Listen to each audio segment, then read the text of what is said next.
Hello friend, I am Dhirendra Kumar, Head Department of Biotechnology, RR Institute of Modern Technology, Lucknow. आज हम लोग बात करेंगे, बहुत इंपॉर्टेंट लेक्चर है, cell cycle and cell division.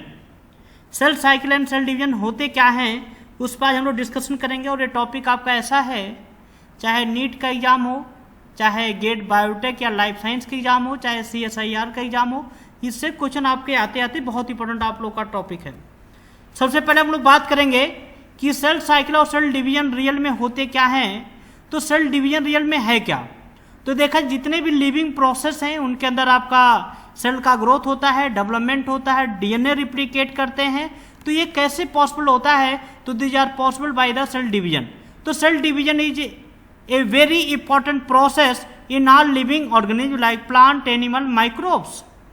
During the division of cell DNA replication and cell growth take place. ये भी important चीज होता है कि जब सेल डिवीजन होता है तभी आपका क्या करता है, DNA रिप्लिकेट करेगा और सेल ग्रोथ करेगा, बहुत इंपॉर्टेंट होता है। अब इंपॉर्टेंट चीज इसमें आता है सेल साइकिल। तो सेल साइकिल एक ऑर्डर होता है, सीरीज ऑफ इवेंट होता है, एक सीरीज ऑफ प्रोसेस होता है, या सीरीज ऑफ फेज होता है, जिसमें न्यू डॉटर सेल का फॉर्मेशन होता है फ्रॉम पेरेंटल सेल। जो पेरेंटल सेल होते हैं वो डिवाइड होकर न्यू डॉटर सेल का फॉर्मेशन करते हैं एक सीरीज ऑफ इवेंट के थ्रू, एक प्रोसेस के थ्रू, एक फेज के थ्रू। उसी क्या बोलते हैं हम लोग, सेल साइकिल। सेल साइकिल जो होता है ये बहुत इंपॉर्टेंट आपका प्रोसेस होता है। अब इसमें बात करते हैं, किसी भी लिविंग बॉडी का जो सेल ग्रोथ होता है एक कॉन्टिन्यूअस प्रोसेस होता है। DNA की सिंथेसिस भी क्या होता है, एक स्पेसिफिक स्टेज में होता है, इंपॉर्टेंट होता है। सेल साइकिल के दो मेन फेज होते हैं, इंटरफेज एंड माइटोटिक फेज, ऐसी बोलते हैं, यम फेज बोला जाता है। इंटरफेज की बात करते हैं तो इंटरफेज में जो आपका होता है सेल ग्रो करता है एंड सेल रिप्लिकेट करते हैं।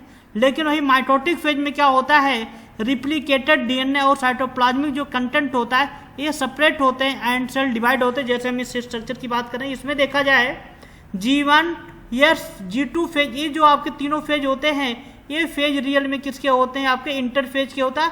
और माइटोटिक फेज मतलब यम फेज क्या होते हैं, दो कैटेगरी होती है, एक आपका माइटोसिस होता है, दूसरा होता है आपका साइटोकाइनेसिस। के बारे में हम डिटेल हम लोग अभी डिस्कस करेंगे इसमें। तो ये बहुत इंपॉर्टेंट आपका होता है इंटरफेज एंड माइटोटिक फेज।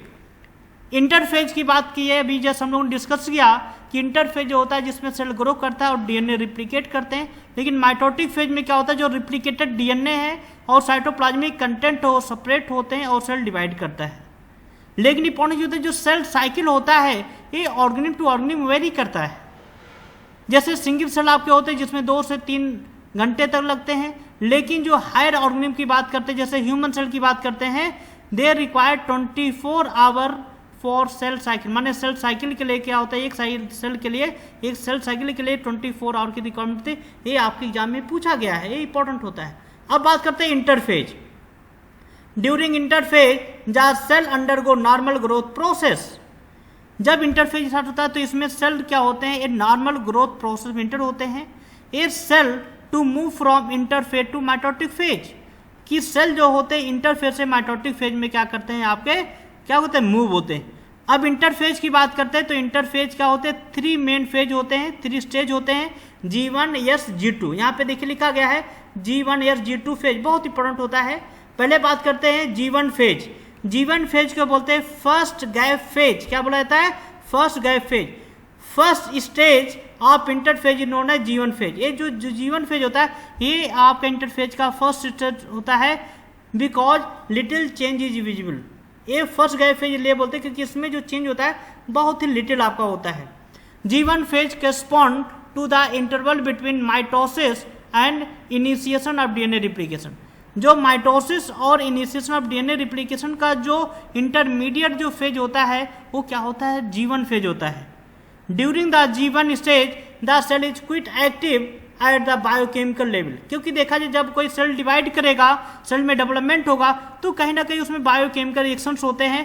तो यहाँ से G1 स्टेज से क्या होता है, बायोकेमिकल जो रिएक्शंस होते हैं, लेवल होते हैं, ये यहाँ पे क्विट एक्टिव होना चालू हो जाते हैं और सेल के अंदर क्या होते हैं, आपके कहीं ना कहीं चेंज आना चालू हो जाता है। The cell is occupying the building block of chromosome DNA and associated protein as well as accumulating sufficient energy reserve to complete the process of replication each chromosome in the nucleus. ये बहुत important होता है। जब आपके cell में जो chromosome होते हैं इनमें क्या होता है, बिल्डिंग ब्लॉक होना चालू हो जाता है, क्रोमोजोम का फॉर्मेशन होने लगता है। बहुत इंपॉर्टेंट चीज आपका होता है न्यूक्लियस के अंदर। सेकंड फेज होता है यस फेज, जिसको हम लोग क्या बोलते हैं, synthesis phase. S phase mark the period during which DNA synthesis and replication take place. बहुत इंपॉर्टेंट होता है कि जो यस फेज को क्या होता है, सिंथेसिस फेज में क्या होता है, डीएनए रेप्लिकेशन आपका पाया जाता है। The centromere during replicate, the centromere is replicated during yes phase. ये इंपॉर्टेंट होता है कि जो सेंट्रोमियर होता है रिप्लिकेट करता है यस फेज में करता है।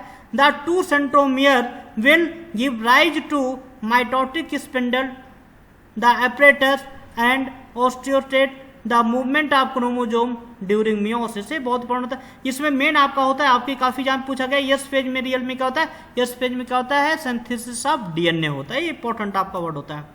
हम एनिमल की बात करते हैं, यस फेज में जो आपके होते हैं DNA replication begin in the nucleus and centriole duplicate in the cytoplasm. ये बहुत इंपॉर्टेंट होता है। ये पूछा गया आपके एग्जाम में कि एनिमल सेल में जो होता है यस फेज में डीएनए रिप्लिकेशन कहाँ होता है, बिगिन होता है न्यूक्लियस के अंदर, लेकिन सेंट्रियोल डुप्लीकेट कहाँ होता है, साइटोप्लाज्म में। ये इंपॉर्टेंट आपके होते हैं। हम G2 फेज की बात करते हैं, इसको बोलते हैं क्या, second gap phase. During the G2 phase protein are synthesize in preparation for meiosis while cell growth continue. ये इंपॉर्टेंट होता है, इसमें प्रोटीन की सिंथेसिस होता है जिससे सेल का क्या हो जाए, प्रॉपर वे से ग्रोथ हो जाए। इसमें जो आपके होते हैं माइटोटिक स्पिंडल प्रोटीन सिंथेसिस होता है। यहाँ पे क्या होता है, ट्यूबलिन एक प्रोटीन, ये पूछा गया, ट्यूबलिन एक प्रोटीन होता है जो होता है G2 फेज में, इसकी क्या होती है, सिंथेसिस बिगिन हो जाती है। यहाँ पे क्या होता है, क्रोमोजोम कंडेंस फैक्टर अपीयर, यहाँ पे क्रोमोजोम क्या होते हैं आपके कंडेंस हो जाते हैं। Synthesis of 3 type of RNA, NHC protein and ATP molecule, repairing of damage DNA. यहाँ पे जब डीएनए में कोई डैमेज हो जाता है तो G2 फेज में क्या होता है, आपकी रिपेयरिंग होती है। यहीं पे क्या होता है, आरएनए भी आपका क्या होता है, फॉर्म होता है। NHC प्रोटीन भी क्या होते हैं, यहाँ पे बन जाते हैं। आपका इंपॉर्टेंट होता है यहाँ पे जो चीज हमने यहाँ पे मेंशन किया है आपको, इसमें देखिए इंपॉर्टेंट होता है। अब सेल डिवाइड हो रहा है, लेट करिए, यदि सेल जो आपके हो रहे हैं यदि वो इनएक्टिव हो जाए, the cell do not divide further exist G1 phase to enter an inactive stage is known as quiescent phase, या इसी को रेस्ट स्टेज बोलते हैं ऑफ द सेल साइकिल। इसमें जब कोई भी सेल G0 में चला जाएगा क्विसेंट स्टेज में, तो यहाँ पे क्या होगा, कोई डिवीजन, कोई आपका मल्टीप्लिकेशन नहीं होगा। क्यों, क्योंकि यहाँ पे सेल क्या हो जाएगा, इनएक्टिव स्टेज हो जाता है। इंपॉर्टेंट होता है। दूसरा क्या होता है, एम फेज। एम फेज को क्या बोलते हैं, डिवाइडिंग फेज या माइटोटिक फेज के नाम से भी जाना जाता है। It is the phase of actual cell division. यहाँ पे एक्चुअल सेल डिवीजन होता है। इसके दो पार्ट होते हैं, कैरियोकाइनेसिस होता है, एक साइटोकाइनेसिस। ये पूछा गया आप लोगों में, कैरियोकाइनेसिस और साइटोकाइनेसिस किसमें पाए, तो आप लोग क्या बनेंगे, एम फेज में। तो कैरियोकाइनेसिस का मतलब होता है डिवीजन ऑफ न्यूक्लियस, और साइटोकाइनेसिस का मतलब होता है डिवीजन ऑफ साइटोप्लाज्म। ये इंपॉर्टेंट होता है। The time period for G1 या G2 M phase is specific under specific environment condition. ये इंपॉर्टेंट होता है। बहुत सारे में पाए गए, बहुत से बैक्टीरिया में पाया गया है कि जो आपका पूरा सेल साइकिल फेज होता है, जैसे बैक्टीरिया केस में 20 मिनट में लगता है, ना तो देखा जाए बैक्टीरिया मल्टीप्लिकेशन पावर ज्यादा होता है, 8 to 10 hour for intestinal epithelial cell में होता है। ओनियन रूट की बात करते हैं 20 आवर होता है। ह्यूमन सेल की बात करते हैं 24 आवर होता है पूरी सेल साइकिल कंप्लीट करने में। इस सेल में नियर बाय 90 मिनट आपके कंप्लीट होते हैं फेज। तो ये इंपॉर्टेंट होता है, आप लोगों की एग्जाम में पूछा जाता है, डेटा बहुत इंपॉर्टेंट आपके होते हैं। अब बात करते हैं, it is of 3 type, amitosis and meiosis. Amitosis real में क्या होते हैं, amitosis also known as direct cell division. यहाँ पे क्या होता है, डायरेक्ट सेल डिवीजन होता है। There no differentiation of chromosome and spindle. यहाँ पे कोई भी क्रोमोजोम का या स्पिंडल का डिवीजन नहीं होगा। यहाँ पे डायरेक्ट आपके क्या हो जाएंगे, आपका सेल क्या हो जाएगा, डिवाइड होना चालू हो जाएगा। The nuclear envelope does not degenerate. यहाँ पे न्यूक्लियर इनवलप भी डिजनरेट नहीं होते। तो ये आपका इंपॉर्टेंट होता है। The nucleus elongated and constricted in the middle to form 2 daughter nuclei. This is followed by a centripetal constriction of cytoplasm to form 2 daughter cell. ये इंपॉर्टेंट होता है। यहाँ पे क्या होता है, जो पेरेंटल सेल जो आपके होते हैं डिवाइड होकर के क्या होते हैं, डॉटर सेल में कन्वर्ट होते हैं, किसमें, साइटोप्लाज्म में। ये भी इंपॉर्टेंट होता है। एग्जाम्पल की बात करें जैसे प्रोकैरियोट हो गए, प्रोटोजोवन, ये सब क्या होते हैं आपके, ये माइटोसिस में क्या होते हैं, ये सभी चीजें आपके एग्जाम्पल आपके होते हैं। माइटोसिस की बात करते हैं, माइटोसिस क्या होता है, इनडायरेक्ट सेल डिवीजन। इनडायरेक्ट मतलब होता है सोमैटिक सेल डिवीजन या इसे बोलते हैं equational division. In this mature somatic cell divide in such a way that chromosome number is kept constant. ये बहुत इंपॉर्टेंट होता है, केप्ट कांस्टेंट। कांस्टेंट की बात हो रही मतलब क्या होता है, number of chromosome in daughter cell equal to the those in parent cell. अब इसमें देखा जाए पेरेंट सेल में यदि आपके क्या है 10 आपके क्रोमोसोम नंबर है, यदि वो डिवाइड होगा तो उसके आपके क्या होंगे, आपके टोटल क्रोमोसोम संख्या भी क्या हो जाएगी आपकी सेम रहेगी। लेकिन मियोसिस में हाफ हो जाता है, लेकिन माइटोसिस जहां पे होगा, और लेकिन इंपॉर्टेंट होता है माइटोसिस जो होता है सोमैटिक सेल में होता है, ये महत्वपूर्ण जो होता है सोमैटिक सेल में आपका होता है। इस नाते देखा जाए वहां पे सोमैटिक सेल से जो भी हम लोग कोई भी बॉडी फॉर्मुलेट करते हैं बिल्कुल एग्जैक्ट आइडेंटिकल होता है। क्यों होता है, क्योंकि वहां पे क्रोमोसोम नंबर में चेंज नहीं होता है, किसमें, माइटोसिस में। The growing region of plant है मेरिस्टेमेटिक सेल, ये इंपॉर्टेंट होता है जहां पे आपके मेरिस्टेमेटिक सेल मतलब होता है डिवाइडिंग सेल, जिसको बोलते हैं लिविंग सेल। यहाँ पे क्या होते हैं मियोसिस पाया जाता है, ये बहुत इंपॉर्टेंट होता है। जो ग्रोइंग रीजन जो होता है प्लांट का, जो क्या होता है आपका मेरिस्टेमेटिक सेल होता है, जिसमें क्या होता है माइटोसिस आपके पाए जाते हैं, ये पूछा जाता है एग्जाम में। अब कैरियोकाइनेसिस की बात करते हैं। कैरियोकाइनेसिस क्या होता है, यस डिवीजन ऑफ न्यूक्लियस, बिल्कुल आपने सही बताया। तो अब इसमें कितने फेज होते हैं, 4 phase, prophase, metaphase, anaphase and telophase. कितने फेज हो गए, 4 फेज आपके होते हैं। पहले बात करते हैं प्रोफेज। प्रोफेज जो होता है it is the largest phase of karyokinesis है, बहुत इंपॉर्टेंट होता है, ये लार्जेस्ट फेज होता है, ये आपके एग्जाम में भी आता है, लार्जेस्ट फेज होता है। इसमें क्या होता है chromatin fibre thick and shortened to form chromosome which may develop each other and appear like a ball of wool। ये बहुत important, they form a ball like structure। Each chromosome divide longitudinally into 2 chromatid which remain attached to centromere। अब देखा यहाँ पे जो chromosome आपके क्या हो रहे हैं, ये देखा जाए सेंट्रोमियर से क्या हो रहे हैं आपके यहाँ से अटैच है, आपका सेंट्रोमियर हुआ सेल का टच होता है। अब इसमें बहुत इंपॉर्टेंट चीज हम लोग बात करने चल रहे हैं, nuclear membrane start disintegrating except dinoflagellate, important होता है। Nucleolus start disintegration, spindle formation begin, important होता है, इसमें स्पिंडल का फॉर्मेशन होता है। Skeleton, cytoskeleton, Golgi complex, endoplasmic reticulum disappear हो जाते हैं आपके प्रोफेज में। एनिमल सेल की बात करते हैं, centriole move toward opposite side, इसमें सेंट्रियोल क्या होंगे, सेल के अपोजिट साइड क्या करेंगे, मूव करना चालू कर देते हैं, उसी कहते हैं प्रोफेज। अब इसमें बात आपका इंपॉर्टेंट क्या होता है, जैसे यहाँ स्ट्रक्चर में आप देख सकते हैं प्रोफेज में आपको यहाँ पे सेंट्रियोल, ठीक। अब मेटाफेज की बात करते हैं, chromosome maximum distinct size can be measure. अब क्रोमोसोम यहाँ पे कंडेंस हो जाते हैं, आप यहाँ पे स्ट्रक्चर आप देख सकते हैं, जिससे हम लोग क्या कर सकते हैं, आपके क्रोमोसोम को मेजर करते हैं। क्रोमोसोम का मेजर का किसमें होता है, मेटाफेज में ही होता है। क्रोमोसोम मूव करने लगता है इक्वेटर की तरफ, माने दोनों तरफ क्या करेगा, जो आपके टॉप रीजन पे इक्वेटर पॉइंट पे होता है वहां पे क्या करेगा, मूव करना डीएनए चालू कर देता है। स्पिंडल फाइबर जो अटैच हो जाते हैं, किनेटोकोर जो पार्ट होता है आपके स्पिंडल का, वहां से क्या होते हैं अटैच होना चालू हो जाते हैं। Metaphase the best stage for study chromosome morphology.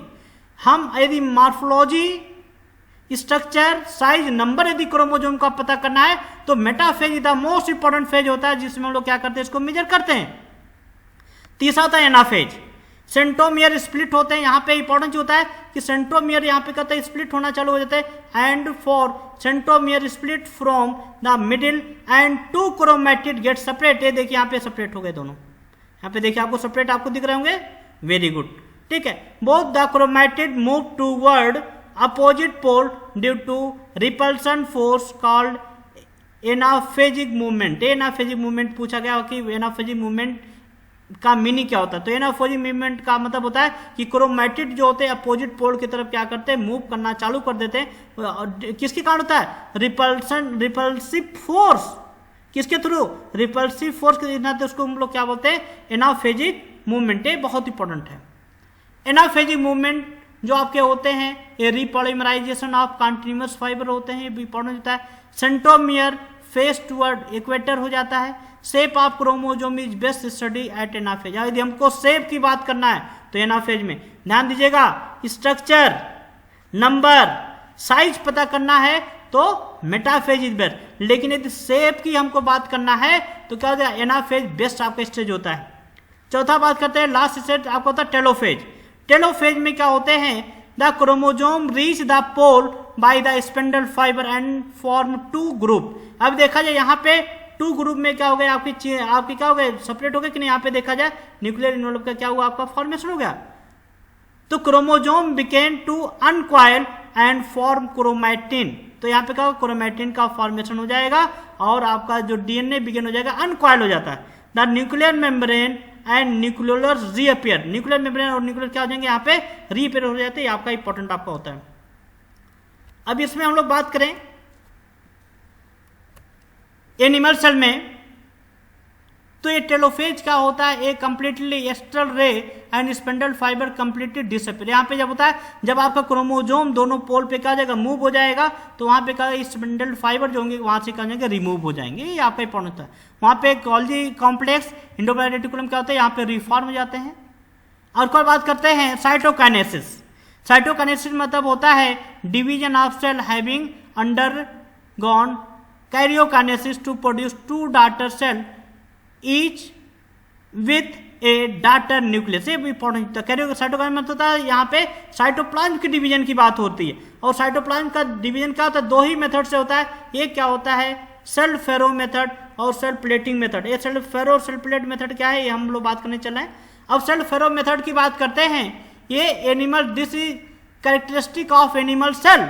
Animal cell का क्या होता है कैरेक्टरिस्टिक, सेल फेरो किस में पाया जाता है, एनिमल सेल में। जब एनिमल सेल डिवाइड करेगा तो वो जो मेथड आपका होता है, कंप्लीटली जो डिवीजन हो जाता है, वो कौन मेथड होता है, सेल फेरो मेथड होता है।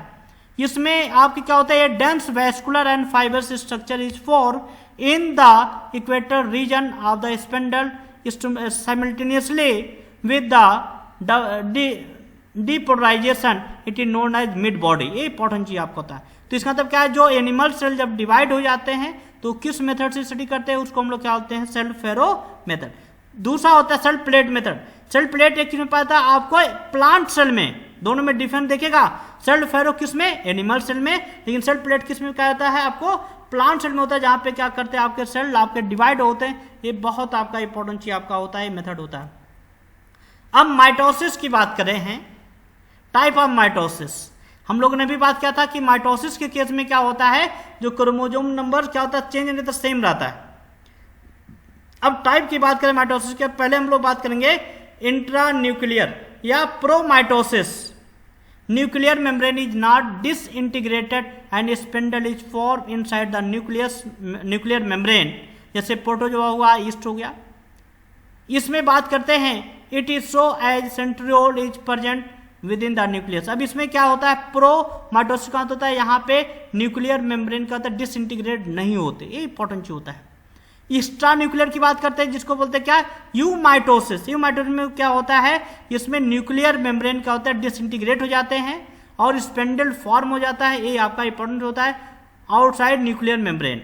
ये प्लांट और एनिमल में पाया था। हाँ, ये इंपॉर्टेंट होता है। प्रोमाइटोसिस किस में पाया था, प्रोटोजोआ ईस्ट में। लेकिन एक्स्ट्रा न्यूक्लियर या यूमाइटोसिस किस में पाया जाता है, ये प्लांट और एनिमल में। तीसरा होता है इंडोमाइटोसिस। इंडोमाइटोसिस जो होता है, chromosome and their DNA duplicate but fail to separate which lead to polyploidy. इसमें क्या होता है, आपके क्रोमोसोम और उसका जो डीएनए डुप्लीकेट होते हैं, ये क्या होते हैं, दोनों सेपरेट नहीं हो पाते हैं। ये किस में पाया जाता है, लीवर ऑफ मैन। ठीक है, तो बोथ डिप्लॉयड एंड पॉलीप्लॉयड जो सेल होते हैं, ये आपके रिपोर्ट पर होते हैं किसमें, आपके इसमें। इसी कहते हैं इंडो डुप्लीकेशन बोलते हैं या इंडो पॉलीप्लॉइडी भी बोलते हैं। ये इंपॉर्टेंट होता है। डायनोमाइटोसिस, डायनोमर in this nuclear membrane persist but microtubules spindle is not form. ये इंपॉर्टेंट होता है, जब डायनोमाइटोसिस की बात होती है वहां पे माइक्रोट्यूब्यूल्स स्पिंडल का फॉर्मेशन आपका नहीं होता। और एक किस में पाया जाता है, डायनोफ्लैजिलेट में। तो देखा जाए there are 4 type of mitosis. Promitosis किस में पाया जाता है, एमीबा और ईस्ट में। यूमाइटोसिस किस में पाया जाता है, प्लांट एनिमल में। इंडोमाइटोसिस किस में आपके पाए जाते हैं, लीवर ऑफ मैन में। और डायनोमाइटोसिस जो आपके होते हैं, ये डायनोफ्लैजिलेट होते हैं आपके, इसमें क्या होता है, इनमें आपको एक चीज पाया जाता है, इंपॉर्टेंस होता है। अब इसका इंपॉर्टेंस क्या है, इसमें बहुत इंपॉर्टेंस होता है कि जब डॉटर सेल का फॉर्मेशन होता है पेरेंटल सेल से, इसमें क्रोमोजोम संख्या जो होगा वो सेम रहेगा। It keep the chromosome number constant and maintain genetic stability in daughter cell, this is the important. It provide new cell for repair and regeneration and for healing of the wound, ये important होता है। It help in asexual reproduction by fragmentation, budding, stem cutting, ये आपके होते हैं जो आपके mitosis का एग्जाम्पल होता है, मेन सिग्निफिकेंस होता है। Somatic variation when maintained by vegetative propagation can play an important role in speciation, ये आपका इंपॉर्टेंट होता है। माइटोजन एंड माइटोटिक पॉइजन क्या होते हैं, the agent which stimulate cell division is known as mitogen, जैसे साइटोकाइनिन हो गया हार्मोन, सम स्टेरॉइड आपके हो जाते हैं, some chemical inhibit cell division, this is known as mitotic poison, ये आपके एग्जाम में पूछे भी जाते हैं, चाहे आप गेट की बात करें, चाहे आप नीट की बात करें, नीट मेडिकल की तैयारी जो लोग कर रहे हैं, चाहे हम UPSW की बात करें, चाहे CSIR नेट की बात करें, आपका कुछ नहीं, आपका बहुत इंपॉर्टेंट स्लाइड आपका है। माइटोजन का मतलब होता है ऐसे एजेंट जो सेल डिवीजन को स्टिमुलेट करते हैं, जैसे साइटोकाइनिन, ऐसे एजेंट जो सेल डिवीजन को इनहिबिट करते हैं उसको क्या बोलते हैं, माइटोटिक पॉइजन, जैसे आपका एजाइड, यहाँ पे लिखा हुआ एजाइड, साइनामाइड, कॉल्चिसिन, चेलोन, ये सब क्या होते हैं आपके ऐसे केमिकल होते हैं जो सेल डिवीजन को इनहिबिट करते हैं, जिसमें कॉल्चिसिन ये आपके जो होते हैं एल्कोलाइड होते हैं जो कॉल्चिकम से फॉर्मुलेट किए जाते हैं, ड्राइव किए जाते हैं, ये भी क्या करते हैं, कहीं ना कहीं सेल डिवीजन को इनहिबिट करते हैं। इनका मेन वर्क क्या होता है, it interfere with spindle formation and arrest cell division at metaphase, ये क्या करते हैं, स्पेंडल फॉर्मेशन को क्या करते हैं, इंटरफेयर करते हैं, जिससे क्या होता है आपका सेल आपके क्या हो जाए, रेस्ट में चला जाए, important. Polyploidy in plant can be induced by application of colchicine, यहाँ पे पॉलीप्लॉइडी जो प्लांट में कहता है इंड्यूस हो जाता है, ये आपका इंपॉर्टेंट होता है। तो ये आपका बहुत इंपॉर्टेंट है माइटोजन। तो माइटोजन क्या हुआ, mitogen is a agent they stimulate the cell division. और माइटोटिक पॉइजन कौन होते हैं, ऐसे एजेंट होते हैं जो आपके क्या होते हैं, सेल डिवीजन को इनहिबिट करते हैं, उसी क्या बोलते हैं हम लोग, माइटोटिक पॉइजन। ये आपका डिफरेंस है animal cell cytokinesis and plant cell cytokinesis, example होता है, बहुत इंपॉर्टेंट होता है। वन बाय वन बात करें, सेंट्रियोल और प्रेजेंट इन स्पेंडल पोर, किसमें, एनिमल सेल में, लेकिन सेंट्रियोल जो होते हैं एब्सेंट होते हैं किसमें, प्लांट सेल साइटोकाइनेसिस में। साइटोकाइनेसिस जो आपका होता है ये आपके फोरोइंग सेल फोलो फॉर्मेशन के द्वारा होता है, यहाँ पे आपके क्या होते हैं, सेल प्लेट फॉर्मेशन होते हैं। ये आपका अकल्ली माने नियरली 8 टिश्यू में पाया जाता है, ये आपके कुछ सिर्फ मेरिस्टेमेटिक टिश्यू में पाए जाते हैं। एनिमल माइटोसिस जो होता है कंट्रोल बाय सर्टेन माइटोजन, लेकिन plant mitosis is usually control by hormone cytokinin. Thank you, all the best. आप पूरे लेक्चर को आप अच्छे से बनाइएगा, नोट्स इसको बना लीजिएगा। इसके बाद हम लोग जल्दी आपको वीडियो भेजूंगा meiosis and regulation of cell cycle. Thank you RR institute of modern technology, जो ऐसे प्लेटफॉर्म हम लोग को प्रोवाइड कर रहे हैं जो हम लोग बच्चों के लिए अच्छे से लेक्चर बना सकें, वीडियो बना सकें। Thank you, all the best. आप एक बार श्योर विजिट करें RR इंजीनियरिंग कॉलेज में, हमसे मिलें। Thank you, all the best.